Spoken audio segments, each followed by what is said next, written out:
Hey guys, we're going to be working on your spelling words for night letters. Your words this week have the k and the j sounds. The k is going to be spelled in a few different ways. It depends upon the syllable type. Also, the j is going to be spelled with the G letter, not the J letter. And I'll teach you the phonics rules for that and the syllable type. That's going to help us determine how it's spelled. So let me review a little bit about syllable types because that's very important for this list. So the first one we're going to do is open syllable. If this is the first video you've watched of mine, then I need to review the syllable types. If I don't know how to read a word like this one, the first thing I need to do is find my vowel. I can underline it, mark it with a V. Okay? A vowel by itself, yeah, I know it's with a consonant, but I'm talking about a vowel by itself, not with an R, not with another vowel right next to it, just a vowel. It loves to run. So this vowel, it's a single vowel. It wants to open this door and go a long way. So because it can open the door, this is an open syllable. And it wants to go a long way, so we do the long mark over it. I forget what the symbol name is, but that's the straight line across it. The long sound is what we say. When I say long sound, that means that we say the letter name, O. So touch and say, G-O, go.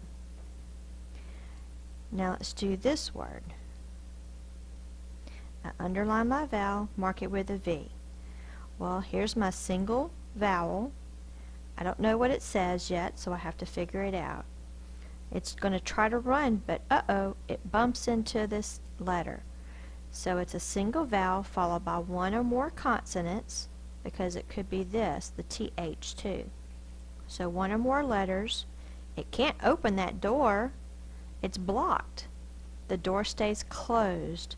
This is a closed syllable. So a single vowel followed by one or more consonants. Well, it can't go a long way like this one did. It can only go a short way. So it's the short symbol. I forget what that one's called too. But it looks like a smiley face. It reminds us to do the short sound. Ah. Touch and say g-ah-th, goth. Or in our original word, g-ah-t, got. Okay? A single vowel at the end of a syllable. It's an open syllable because think about the doorway. He can run and open that door and go a long way. A single short vowel, a single vowel followed by one or more consonants. A vowel is short. It's a closed syllable. If we have another syllable type, if we have a vowel and an R right next to it and it kind of says one sound, R, or this is a R controlled vowel. The vowel and the R are working together to make something that sounds like a R, air, ear. Alright. Let's see if there's any other syllable types. Silent E syllable type. Let me do that one. If we've got a word, here's a vowel, here's a vowel. But this E is at the end of the word. And the sounds are B, I, K. The E doesn't say anything, and this was a long sound because the silent E doesn't say anything. It jumps over one consonant. It only has enough energy to jump over one. It cannot go over two. It goes over one consonant and makes the vowel in front of him say his name. So when he says his name, that's the letter name, which is the long version. I, B, I, K. And the E does not say anything. That's called a silent E syllable type. I'm just trying to see if there's any other syllable types. I think that's it for this list. So let's go ahead and get started on our list. The first word is clock. Sound it out. K, L, A, The first sound is k. Starts with a C. Ah, and k. Alright, the k at the end of a word or a syllable just after a single short vowel, because we said ah, that's a short vowel. It's a vowel all by itself, so it's single. K is represented by a CK. Let me say it again. At the end of a word or a syllable, just after a single short vowel, the k is represented by a CK. Because they're representing one sound, it goes in one box. K. The next word is crack. There was a crack in the concrete. Crack. Sound it out. K. K. The first sound is k.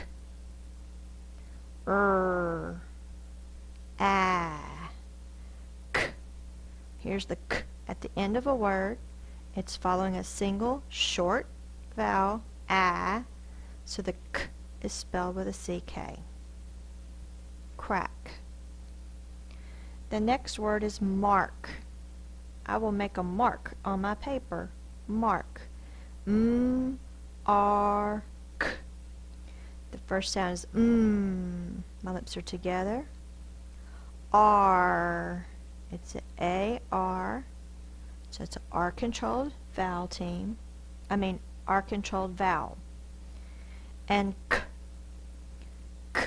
At the end of a word or syllable after a single short vowel is spelled with a CK, but this one is after a R-controlled vowel. So we don't spell the K with a CK, we spell the K with a K. Mark.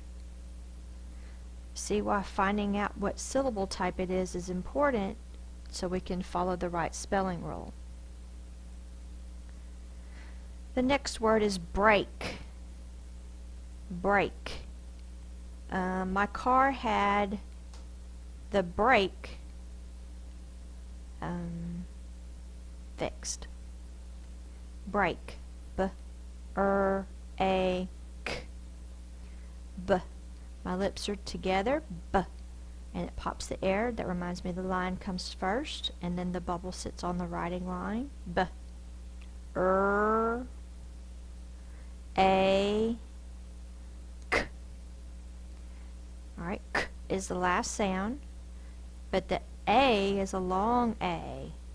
So the rule says the CK is spelled after a single short vowel. Well, that's a single long vowel. So we don't spell it with a CK, we spell with a K. So how did that A be a long A? Because this looks like a closed syllable. One vowel followed by one or more consonants, it would be short. Well, it's not, it's a long A. So we need the silent E. The silent E goes in the same box as the K because it is not making its own sound. It's not making a sound, but it's making the A say its name. It's a long sound, A. The next word is pocket. Sound it out. P-A-K-E-T.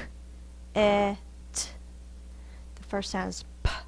My lips are together, so that means the line comes first. It goes under the writing line, and the bubble sits on the writing line.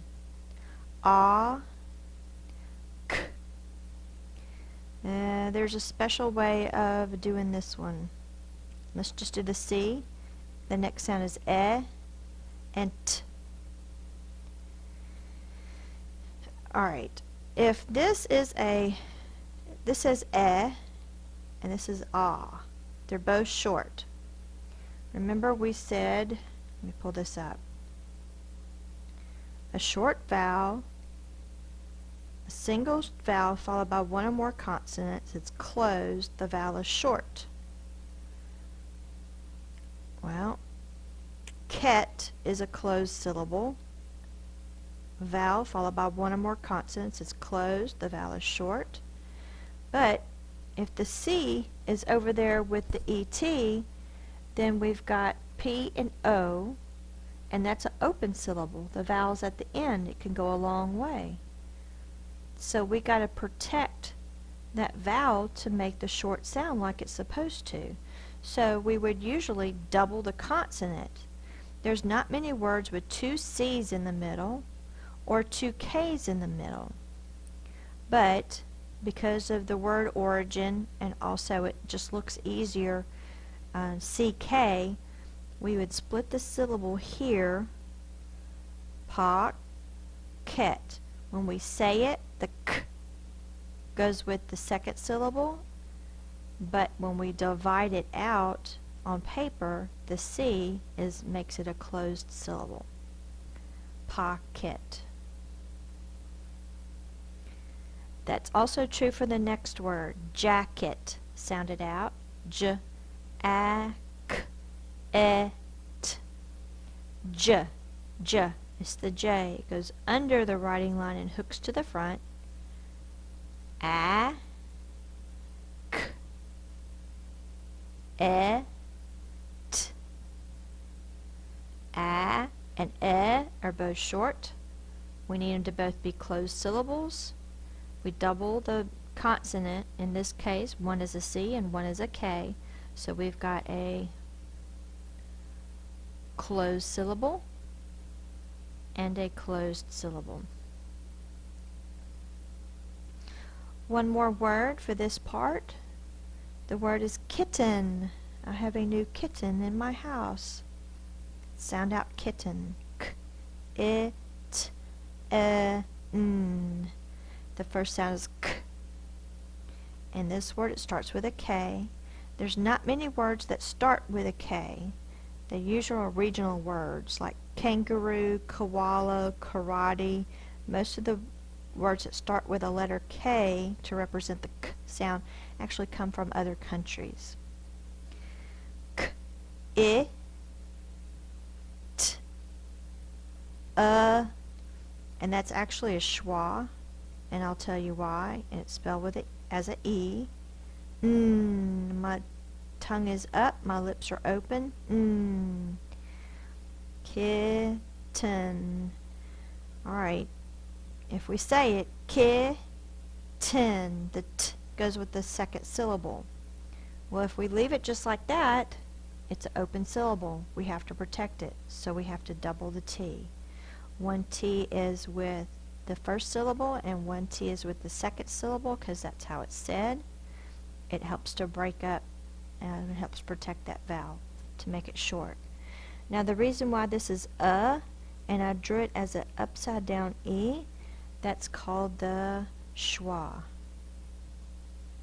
And it is the sound, the short U sound. You use a schwa in an unaccented vowel spot. It can be in several places in a multisyllable word.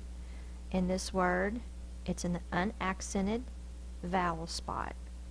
Because if you're fussing at an animal and you're trying to find out, well, let me explain this. If you're trying to find out what the accented or unaccented or stressed and unstressed, it's where you have the most force when you're saying it. So let's say that you're trying to fuss at an animal, and so you would fuss at them and have a lot of force on one part of their name. So let's say you're fussing at your kitten named Kitten, and you would say, kitten. You had the most force at the first syllable and not the last syllable. Because this one had the most force, it keeps its sound. This one, sometimes, not always, but sometimes, will switch to the schwa sound. Kitten. Alright, I'm going to pause it here for the first part of our list. Go over these again if you need to, and I'll see you on the second part.